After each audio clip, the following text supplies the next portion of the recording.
Bueno, Michael, te queríamos tener esta conversación contigo porque los eventos que se han sucedido muy rápido, incluso a partir de esa información que surgió el fin de semana de que una delegación del gobierno de Estados Unidos visitaba Caracas, um, bueno, ha tenido ya algunas consecuencias y un montón de lecturas de las posibilidades que pueda tener eso y los alcances que pueda tener eso.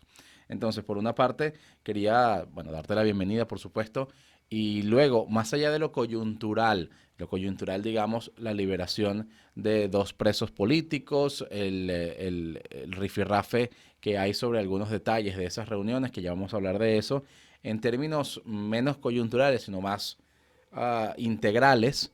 ¿Cuál es tu lectura que estás haciendo de esto? ¿Qué puede pasar con estos acercamientos entre Washington y Caracas? En primer lugar, gracias por la invitación y es un placer poder estar acá compartiendo con tal cual, ¿no? Mi visión sobre esta coyuntura. Eh, Fíjate, yo creo que acá la realidad internacional y la realidad energética del conflicto y la invasión de Rusia a Ucrania cambia de manera muy importante la visión de Estados Unidos del mundo y muy especialmente su visión geopolítica y energética, en el cual tanto Estados Unidos, que está básicamente dejando de comprar petróleo por parte de Rusia, y una Europa que empieza a prepararse también para dejar de comprar no solo petróleo, sino incluso gas de Rusia, se reacomodan globalmente. Y creo que los Estados Unidos empieza a ver el hemisferio occidental, en particular América Latina, con esa, digamos, con esos nuevos lentes. Y Venezuela pasa a tener allí cierta relevancia, que no hay que exagerar, pero que la tiene sobre todo de corto plazo, porque cuando Venezuela sale del mercado petrolero, con las sanciones que básicamente no le prohíben a Venezuela exportar a los Estados Unidos, pero deja de tener sentido comercial para PDVSA exportar a los Estados Unidos porque básicamente no puede acceder a esos recursos. Eh, Rusia aprovechó y ocupó ese espacio y empezó a suministrar crudo pesado al sur de los Estados Unidos. Un suministro que anteriormente dependía de México, algo de Colombia y Venezuela. Yo creo que en el corto plazo el interés de los Estados Unidos es tratar de revertir eso y asegurar ese suministro de crudo pesado al sur de los Estados Unidos. Ahora, leer mucho más allá de eso, digamos, más de mediano y largo plazo, especular sobre si se van o no se van a cambiar las sanciones, yo creo que es un proceso que todavía estamos por ver, porque cualquier ejercicio de ese tipo tiene que balancear bien no solamente las consideraciones geoestratégicas y energéticas que está haciendo Estados Unidos, sino cómo va a balancear también los términos políticos, Uh -huh, porque uh -huh. Estados Unidos también está buscando dos cosas diferentes con Venezuela. Por un lado, reducir la influencia de Rusia en Venezuela, que no es una influencia estrictamente energética, también tiene que ver con otros componentes, entre Claro, ellos el factor militar. correcto. Y por otro lado, también creo que está abriendo un espacio para empezar a ver si es posible ajustar una política exterior hacia Venezuela que hasta los momentos no ha funcionado en términos de lograr un proceso de democratización real del país, ¿no? Ahora, Michael, esa operatividad del petróleo venezolano sería a través de Citgo, por ejemplo, o sería por intermediarios. Y también preguntarte si crees que esto puede tener un impacto en el mercado internacional, porque se va a ver, y ya se está viendo evidentemente una subida de los precios del crudo. Europa ya está haciendo sus alertas también del impacto que toda esta situación en Ucrania con respecto a Rusia va a tener en su aspecto energético. Y Maduro decía desde Miraflores, estamos listos, queremos ayudar a estabilizar el mercado internacional. ¿Crees que pueda tener un alcance más allá de enviar un crudo hacia Estados Unidos? Esa pregunta en dos partes. Fíjate, yo creo que entre Venezuela y los Estados Unidos ahorita se abren tres conversaciones diferentes. ¿Okay? Una primera conversación de corto plazo, que es cómo se llena este vacío de los crudos pesados que ocupaba Rusia y que Venezuela puede suplir en el corto plazo con un beneficio para Maduro, que es que no va a tener que dar descuentos muy altos, sino que los va a poder colocar. Y Chevron, en ese caso, pareciera tener un papel muy importante como el trader de ese petróleo. Es decir, PDVSA no va a hacer ese trade directamente como lo solía hacer, sino que lo va a hacer fundamentalmente a través de una empresa americana que es Chevron. Aclarando, por cierto, un apunte que Chevron tiene una licencia para operar a pesar de las Esto sanciones. Es supone, decir, ya Chevron no necesitas levantar sanciones para que Chevron opere. bueno, necesitas, que ese es el componente de esa primera conversación, necesitas modificar las licencias. Okay. ¿Sí? Y eso básicamente le permite a Maduro que tratar de mover un porcentaje importante para él que se estaba comercializando en un mercado muy opaco a venderlo directamente a los Estados Unidos con unos beneficios fiscales y económicos clarísimos para ellos y unos beneficios también de corto plazo para los Estados Unidos alrededor del suministro de ese crudo. Y eso supone una modificación de licencias, eso no supone un cambio de las sanciones, sino una modificación de las licencias para que Chevron pueda acometer básicamente ese trade, ¿no?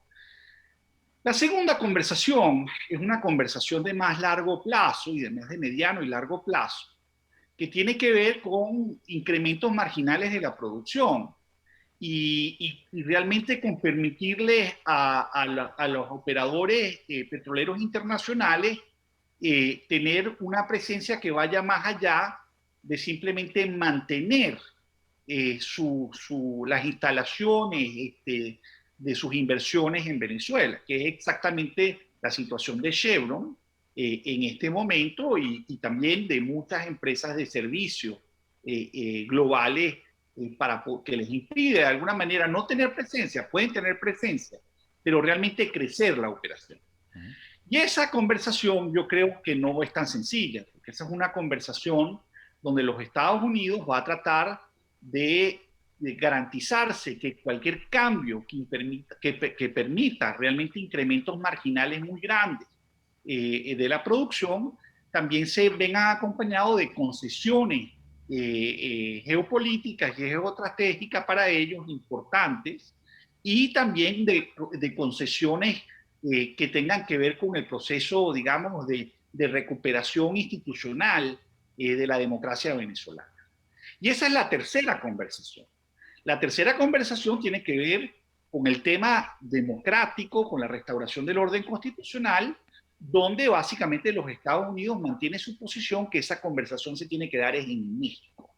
Entonces, ¿cuál es el contenido de cómo se maneja cada una de estas conversaciones? Nadie lo sabe, o sea, pero creo que son conversaciones distintas. Creo que es un error tratar de agrupar todo en una sola conversación cuando yo pienso que no está en el interés de Estados Unidos hacerlo de esa manera, porque si no pierde realmente la capacidad de utilizar esto como incentivos reales a cambios institucionales que quiere ver en Venezuela y a cambios digamos, a reducir esa influencia rusa en el país. Porque hasta hace poco Rusia no era realmente una amenaza para los Estados Unidos. Salió Venezuela, Rusia ocupó ese espacio en el mercado petrolero venezolano y se benefició mucho de ello.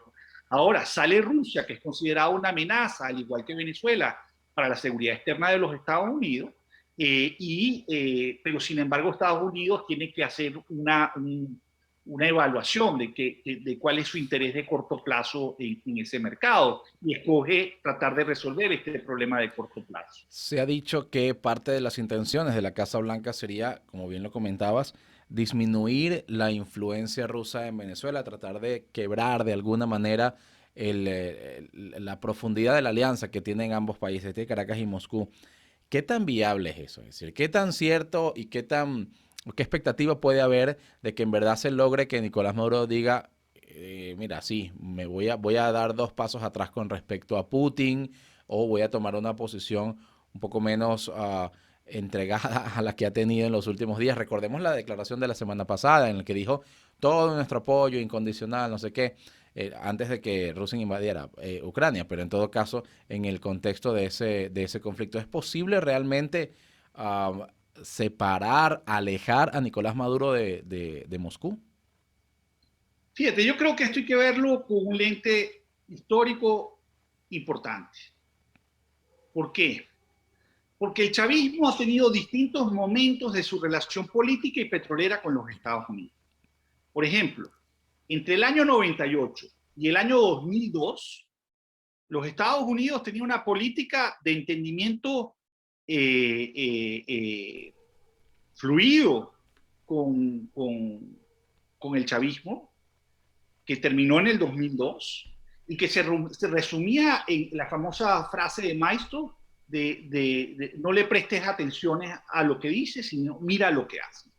Y eso venía acompañado de también una relación comercial petrolera bastante fluida, en el cual el chavismo en ningún momento puso en duda los contratos y la expansión Sí. de la producción de crudo pesado en Venezuela. La ¿Okay? seguridad de su suministro. Entonces, ese es un periodo donde marchaba la política y marchaba el petróleo en esa relación Miraflores en la Casa Blanca. Hay un segundo momento a partir del 2002, y yo diría básicamente hasta bien entrado el chavismo, donde la política empieza a ser mucho más complicada, la relación política, sobre todo a partir del 2002, entre Chávez y la Casa Blanca era muy compleja, y la relación petrolera fluía, pero con cambios importantes producto de las nacionalizaciones que ocurrieron en el sector petrolero en Venezuela. Y la salida de Exxon y también de Conoco del país, ¿no? Entonces, ese es un periodo donde la política andaba no muy bien, con muchos baches, y la política petrolera había comunicación, pero había un cambio muy importante en la posición de Venezuela, sobre todo en el tratamiento de la propiedad en el sector petrolero, ¿no? Y luego, a partir del 2014, 2015, la relación política empieza a ser muy compleja, incluso ya con muy poca comunicación, que lleva el momento más importante, evidente, es el 2019, con el gobierno interino, y el reconocimiento a Guaidó, y por primera vez en ese periodo chavista con ya un corte importante de esa relación petrolera, que se traduce en esas sanciones petroleras que aparecieron también en el 2019.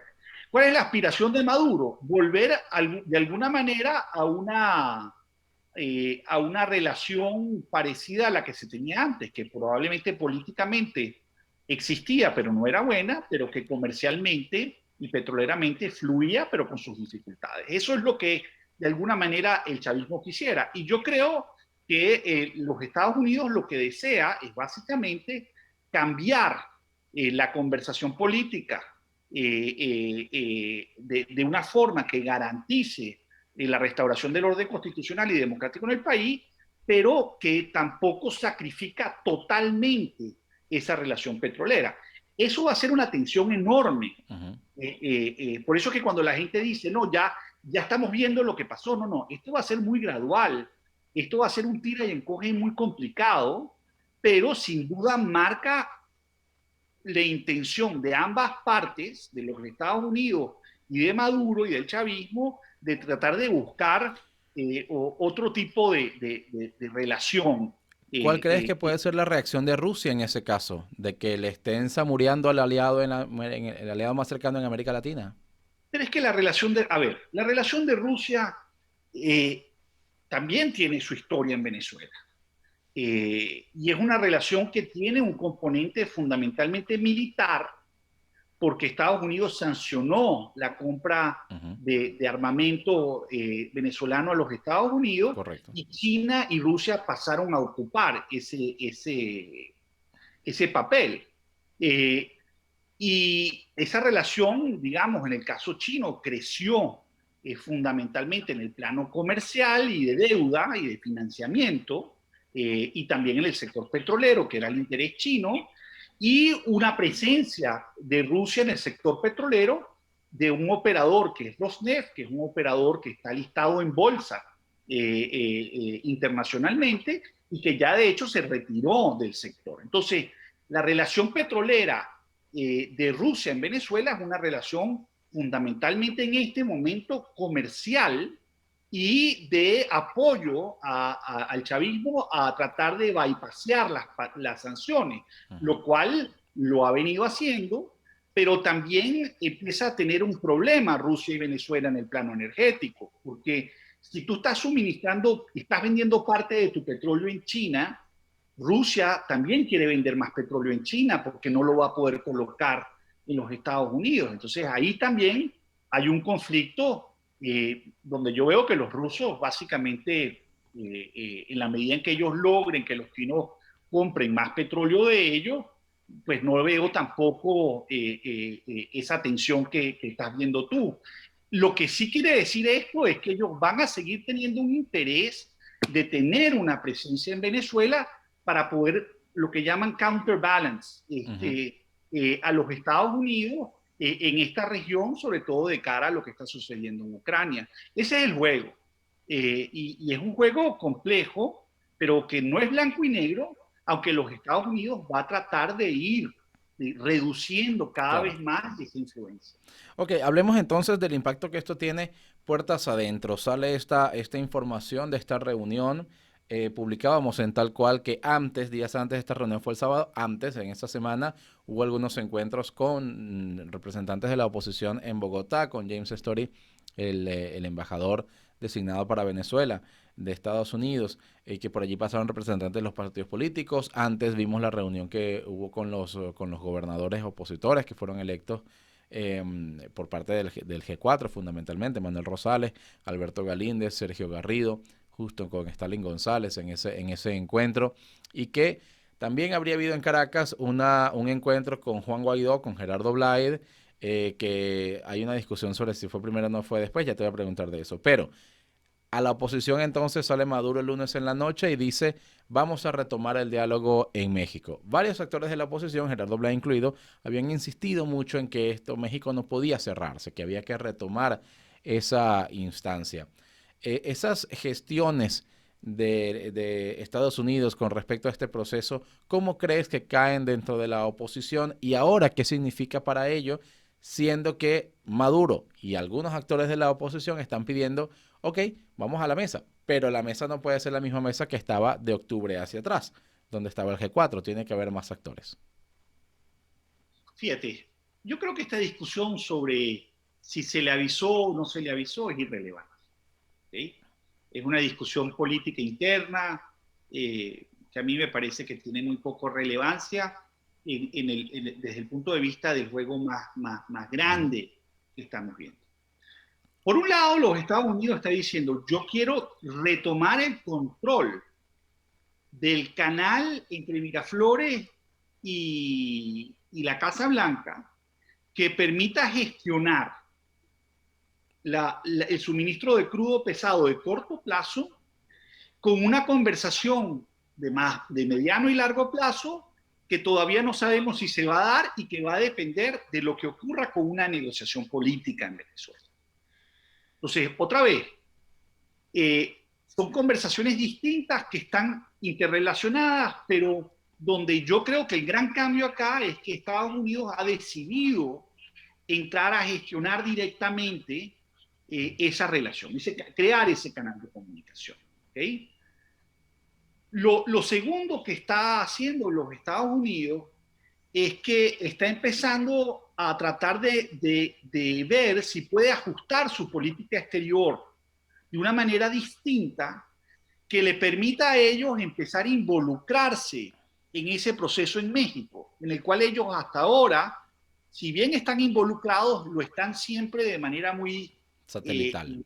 satelital, no como los rusos que están digamos, de testigos de Correcto. primera mano en esa conversación. ¿Okay? Y a mí eso me parece fundamental, porque yo no veo que la negociación en México pueda avanzar realmente si no hay lo que llaman un compromiso cercano por parte de los Estados Unidos a tratar de ver cómo cambia ciertos incentivos vinculados a licencias, sanciones, acceso a organismos multilaterales como el Fondo Monetario Internacional, el tema humanitario, a la discusión política de fondo, la negociación política de fondo. Entonces, esto lleva a que México se reactive. Estaba completamente estancado. Es decir, lo que acaba de suceder es tan importante que México pasa a activarse, pero además Maduro entiende que necesita volver porque si no, no va a poder acomodar su interés también de corto plazo, que es volver a exportar ese crudo pesado a los Estados Unidos. Entonces, eso es como yo lo veo. Entonces, esta discusión sobre qué significa esto, bueno, lo que significa es que los Estados Unidos están empezando a mostrar un interés real de involucrarse en Caracas, porque hasta ahora lo que había mostrado era una parálisis frente a cómo usaba las sanciones, si las podía quitar, no las podía quitar, porque tenía la resistencia de varios senadores, no solamente de Florida, sino también de New Jersey, que se oponían a ellas, y en cambio ahora Biden tiene unos senadores demócratas que están diciendo no más compras de crudo ruso, ve a ver cómo usted resuelve ese problema, pero no me compre más crudo ruso. Entonces, bueno, Biden está aprovechando esa coyuntura para hacer tres cosas que no necesariamente son las mismas. Entonces, quien dice que la motivación de los Estados Unidos para, digamos, hacer estos cambios que estamos observando, que todavía no están muy claros, pero que señalan cosas distintas, quienes dicen que solamente por el petróleo, yo creo que se equivocan. Yo creo que también hay una consideración geopolítica que tiene que ver con Rusia, y también creo que hay una consideración, digamos, de aprovechar esta coyuntura para ajustar la política exterior. Eso quiere decir que los Estados Unidos va a dejar de reconocer al interinato. Yo eso todavía no lo veo. Eso no creo que vaya a ocurrir hasta tanto ellos no se aseguren de que hay unas elecciones libres y justas en Venezuela, que es el punto, digamos, que ellos van a buscar en esa negociación política. ¿Qué puede buscar la oposición en esa negociación política? Antonio Carri, de la Alianza del Lápiz, participó de una reunión con James Story y habría planteado allí ampliar la representación opositora en la mesa. Avanzada Progresista, hace un mes atrás, decía también que había que reconfigurar esa delegación para incluir a los partidos que no fuesen solo el G4.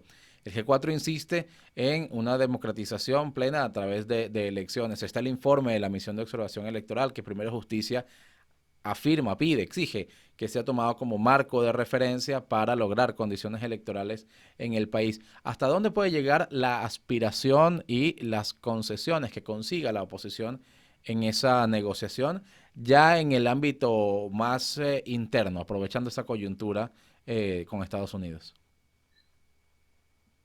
¿Por qué no vemos la negociación del lado del chavismo para que entendamos qué es lo que tiene que hacer la oposición? El chavismo creo que tiene una claridad de qué es lo que quiere. Quiere dos negociaciones, ¿verdad? Quiere una negociación en México y quiere una negociación en Caracas. Y sabe que México es una especie de notaría que requiere certificar unos acuerdos para que los Estados Unidos tome algunas decisiones que están más allá del ámbito de su interés estrictamente, digamos, nacional de ellos, ¿no? Habría que ver cuáles son esas cosas, pero yo creo que está bastante claro, al menos para muchos, dónde están realmente esas concesiones. Entonces, el chavismo va a jugar y ya lo ha dicho Maduro, volvemos a México, pero creamos un diálogo nacional en Caracas. ¿Okay? Ese es el juego del chavismo. Entonces, la pregunta para la oposición es, bueno, ¿qué necesitas hacer para garantizar que haya una misma conversación tanto en México como en Caracas? ¿Okay? Porque la idea de que tú vas a negociar en México sin una conversación en Caracas, a mí también me parece que es, digamos, eh, irreal. ¿Okay? Y pensar que tú puedes tener una conversación en Caracas sin tener una en México, también es absurdo. ¿Okay?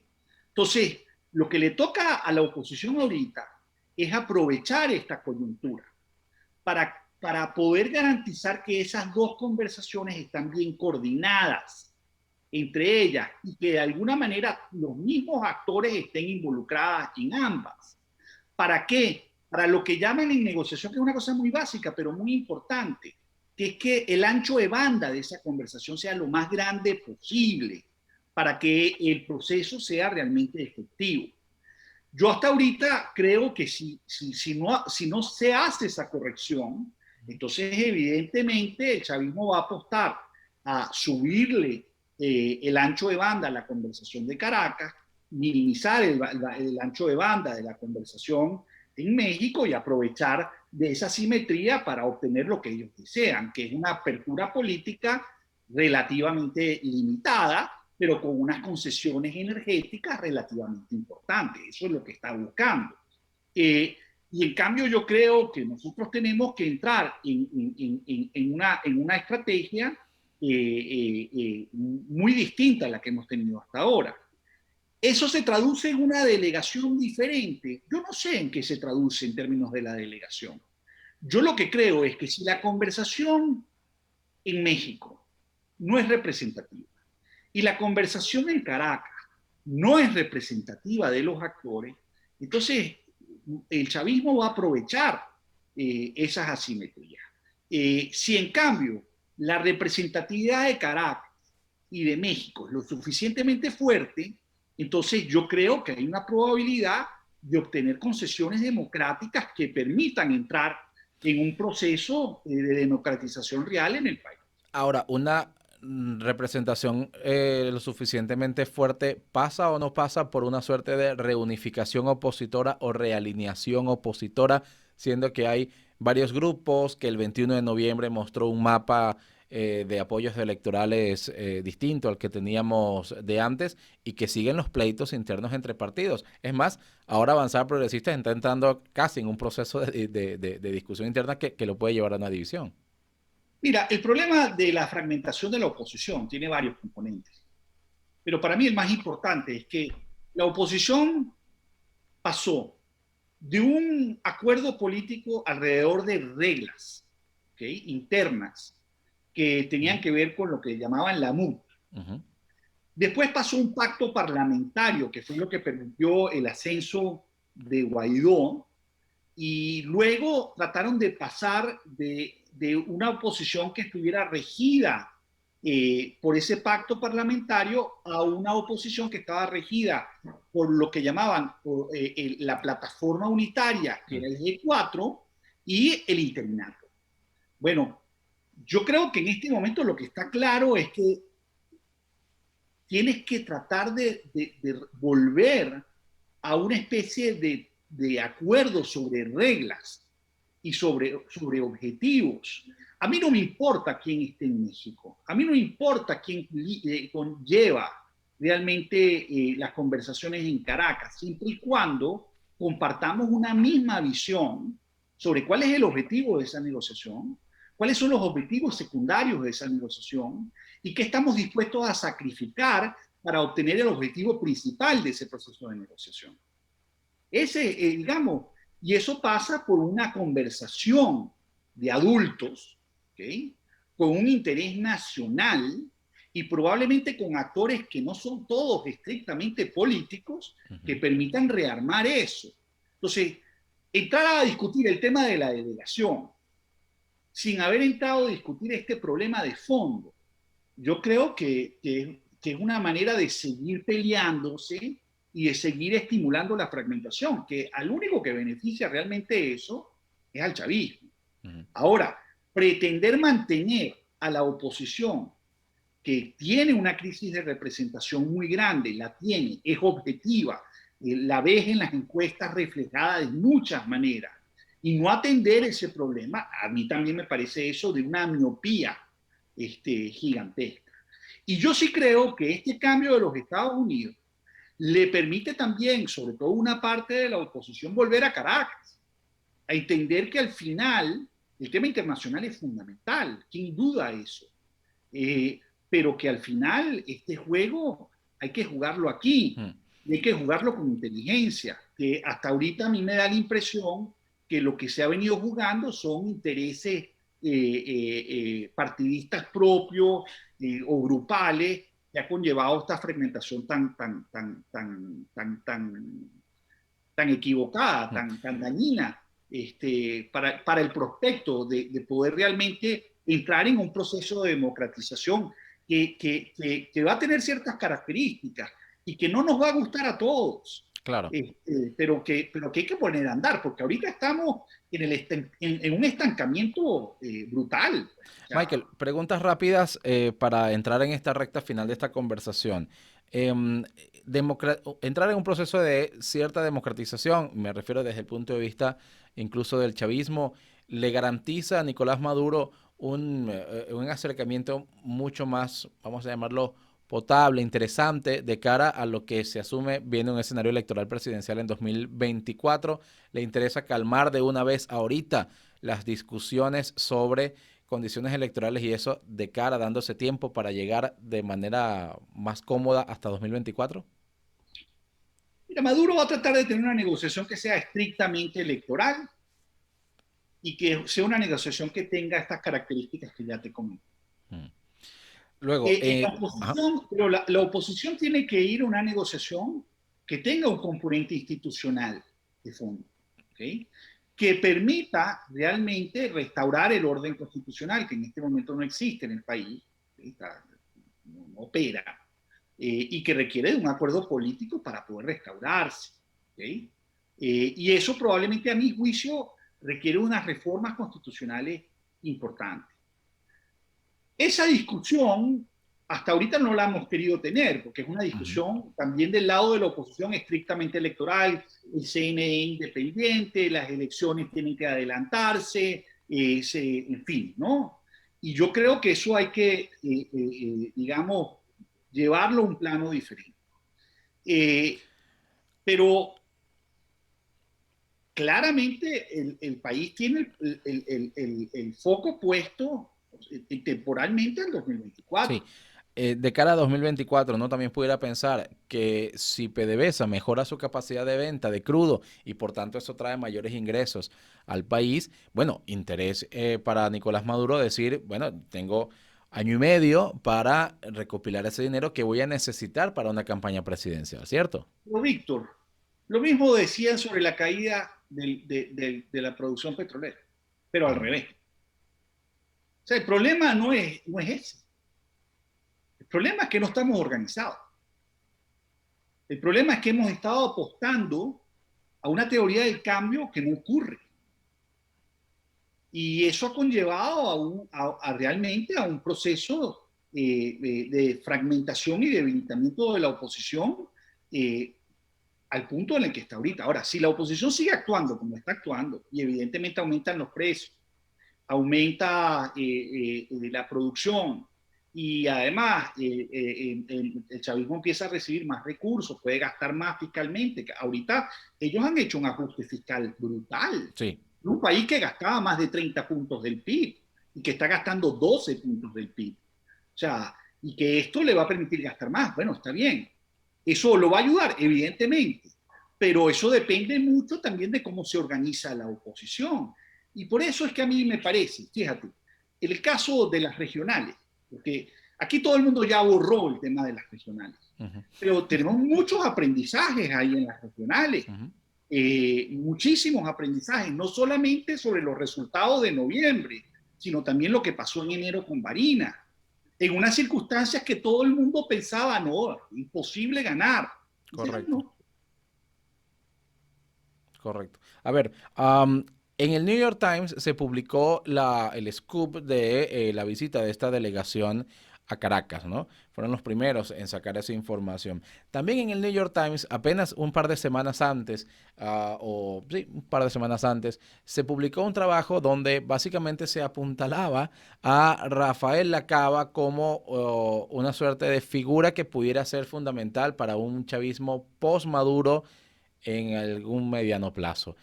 ¿Cómo conectamos estas dos cosas, estas dos circunstancias, estas dos publicaciones a propósito de estas conversaciones y lo que pueda significar para el futuro próximo del país?